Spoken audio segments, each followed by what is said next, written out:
Hello दोस्तों। आज हम ऐसे मनोवैज्ञानिक के बारे में पढ़ेंगे जो सीटेट में हमेशा हर साल आता है, जिसका क्वेश्चन, इसलिए ये आपके लिए बहुत अत्यंत महत्वपूर्ण है।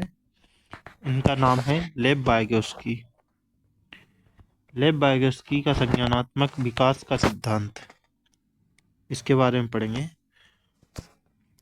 इनका कुछ परिचय जान लेते हैं। लेब वाइगोत्स्की 1896 से 1934 एक प्रसिद्ध रूसी मनोवैज्ञानिक थे। उन्होंने संज्ञानात्मक विकास को सामाजिक सांस्कृतिक प्रक्रिया के रूप में समझाया। उनके अनुसार बच्चे का बौद्धिक विकास केवल जैविक परिपक्वता बायोलॉजिकल मैच्योरेशन का परिणाम नहीं है, बल्कि वह समाज, संस्कृति, भाषा और सामाजिक अंतःक्रिया से निर्मित होता है। ये कहा है वाइगोत्स्की ने कि समाज, संस्कृति, भाषा और सामाजिक अंतःक्रिया से निर्मित होता है। ठीक है। वाइगोत्स्की का सिद्धांत सामाजिक संरचनावादी सिद्धांत है। जो वाइगोत्स्की ने सिद्धांत दिया है, ये दिया है सामाजिक संरचनावादी। ये इसको याद रखना, ये वाइगोत्स्की का सिद्धांत है। वाइगोत्स्की के सिद्धांत की प्रमुख मान्यता ये अत्यंत महत्वपूर्ण है, तो इसको आप ध्यान से सुनना। ठीक है। इन्होंने मान्यताएं दी हैं। पहले दी है, सीखने की प्रक्रिया पहले सामाजिक स्तर पर होती है, फिर व्यक्तिगत स्तर। जो वाइगोत्स्की जी ने कहा है कि जो सीखने की प्रक्रिया है पहले क्या होती है, सामाजिक स्तर पर होती है। ठीक है। फिर होती है व्यक्तिगत स्तर पर। बच्चा पहले समाज से सीखेगा, फिर अपने आप से सीखेगा। ठीक है। ये वाइगोत्स्की ने बोला है। ठीक है। ये अत्यंत महत्वपूर्ण है।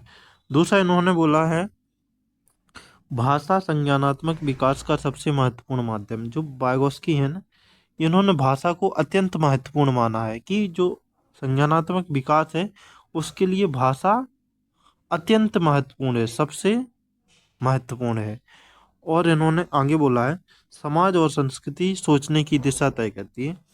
वाइगोत्स्की जी ने कहा है कि बच्चे की सोच का तय क्या करता है, समाज और संस्कृति करती है। बच्चा जिस परिप्रेक्ष्य में रहेगा, जिस वातावरण में रहेगा, उसकी सोचने की दिशा वही तय करेगा। इसलिए इन्होंने वातावरण को, इन्वायरमेंट को बहुत अत्यंत महत्वपूर्ण माना है। और वाइगोत्स्की ने कहा है, सीखने में अधिक जानकार व्यक्ति की भूमिका महत्वपूर्ण होती है। वाइगोत्स्की ने जेडपीडी, वो एम के ओ मोर नॉलेजेबल अदर को बताया है। ये अत्यंत महत्वपूर्ण है, हर साल क्वेश्चन में आता है। ठीक है।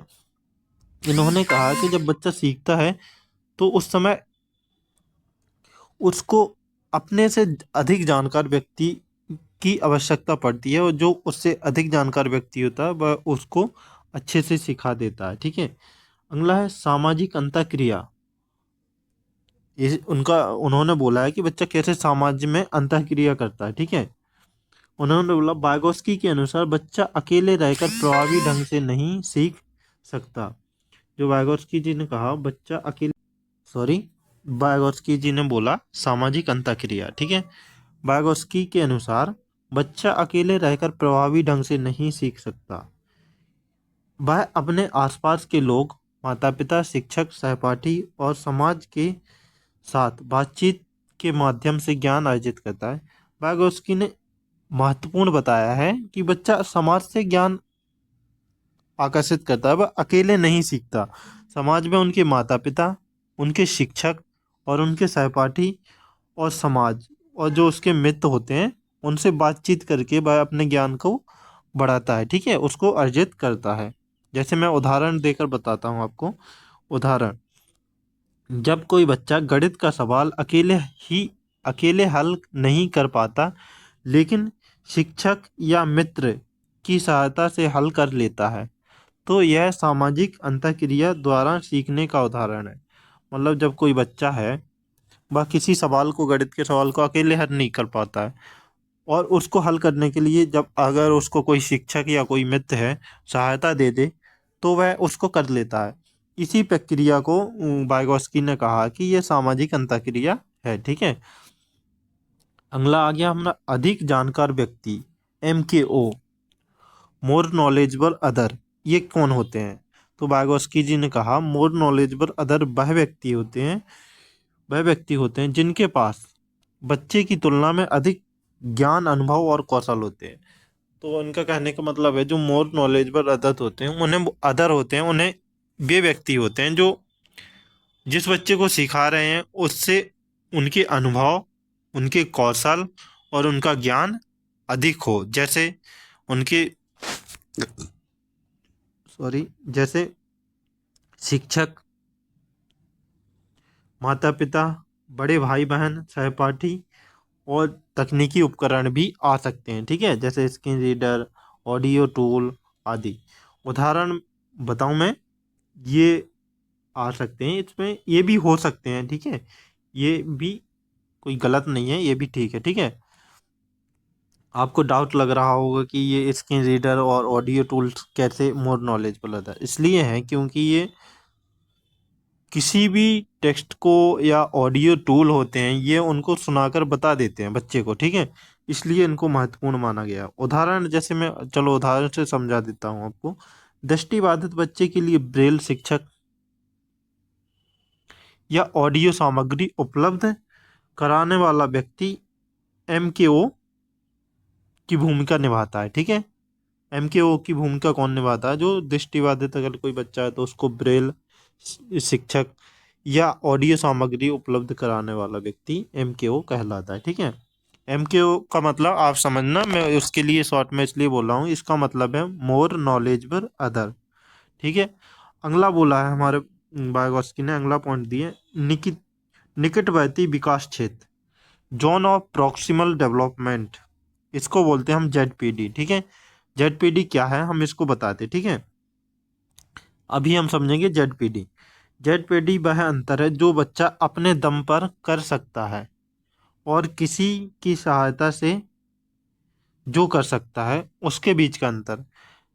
इसका मतलब ये है ZPD की का कि जो बच्चा अपने दम से कर पाता है और किसी दूसरे की सहायता से कर पाता है, इसके बीच में जो अंतर है उसको हम ZPD कहते हैं, जोन ऑफ प्रॉक्सिमल डेवलपमेंट। ठीक है, संभावित विकास स्तर माइनस वास्तविक विकास स्तर। ठीक है, इसको भी मैं एग्जाम्पल से बता देता हूँ जिससे आप समझ जाएंगे। बच्चा अकेले कविता सुन पाता है। ठीक है, बच्चा जो है वो अकेले कविता नहीं सुन पाता, नहीं।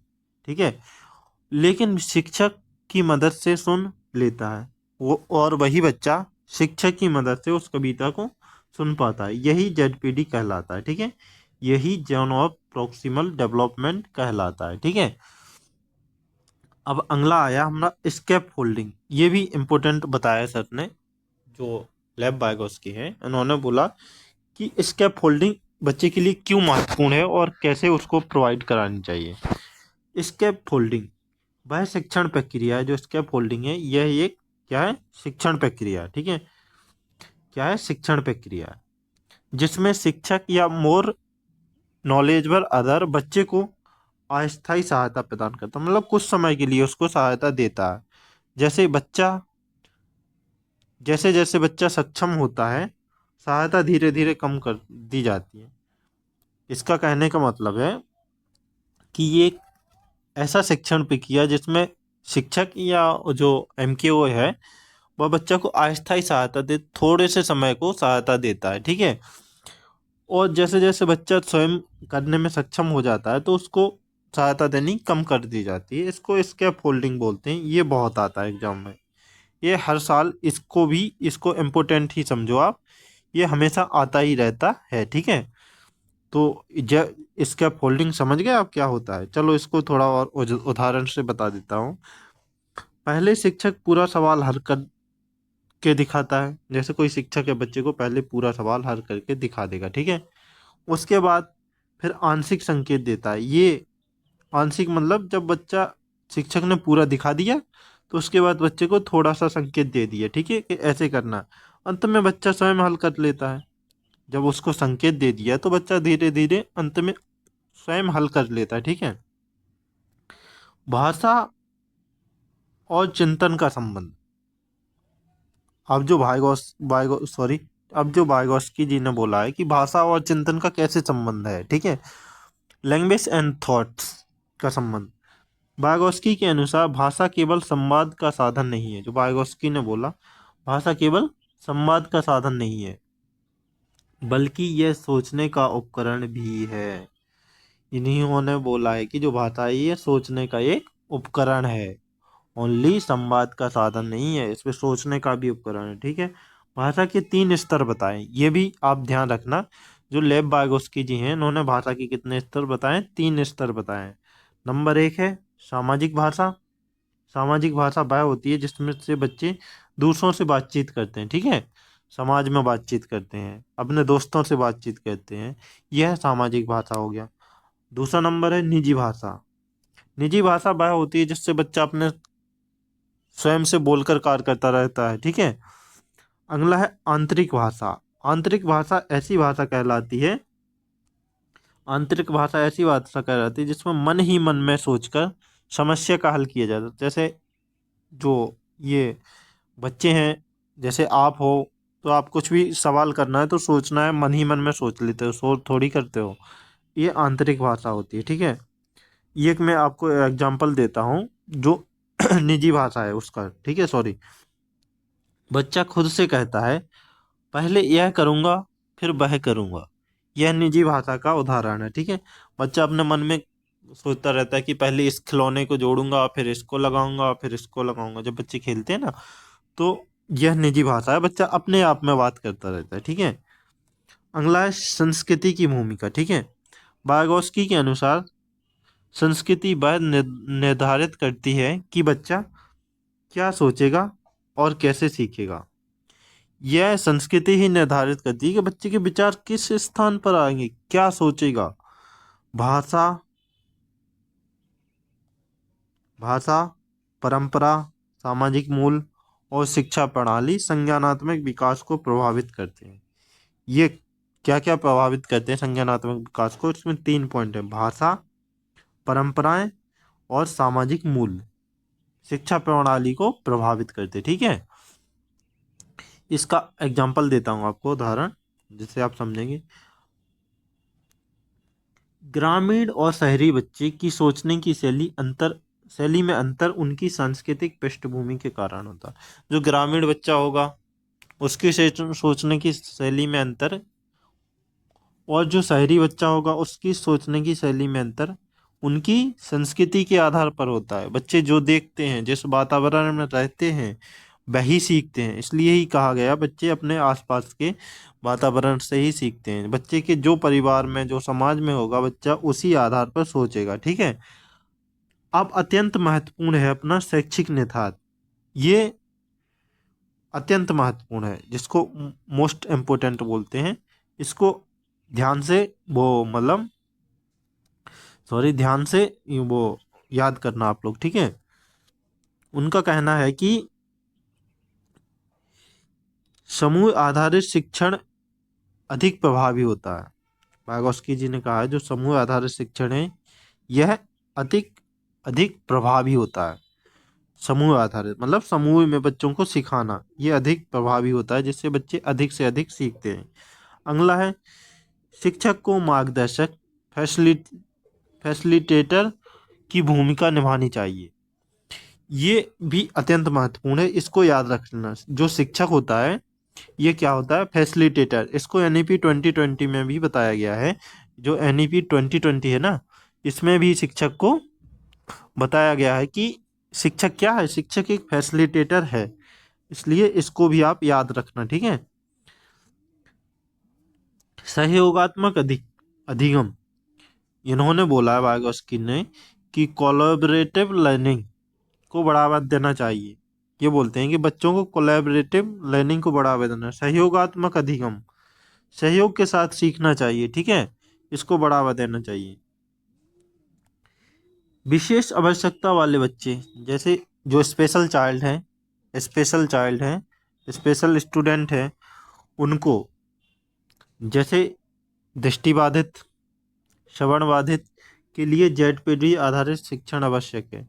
जो विशेष आवश्यकता वाले बच्चे उनको जेडपीडी अत्यंत आवश्यकता है, जोन ऑफ प्रॉक्सिमल डेवलपमेंट की आवश्यकता है, इस प्रकार से उन्हें अधिगम कराना चाहिए। ठीक है। मातृभाषा में शिक्षा संज्ञानात्मक विकास को तेज करती है। जो मातृभाषा है बच्चे की, ये अत्यंत महत्वपूर्ण है। ठीक है। यही शिक्षा संज्ञानात्मक विकास को तेज करती है। अगर बच्चा अपनी मातृभाषा में कुछ सीख रहा है तो यह उसके लिए अत्यंत महत्वपूर्ण है। इससे वो अपने ज्ञान को अच्छे से अच्छे उचित स्तर पर ले जाएगा। ठीक है। धन्यवाद बच्चों, आज की क्लास यहीं समाप्त करते हैं।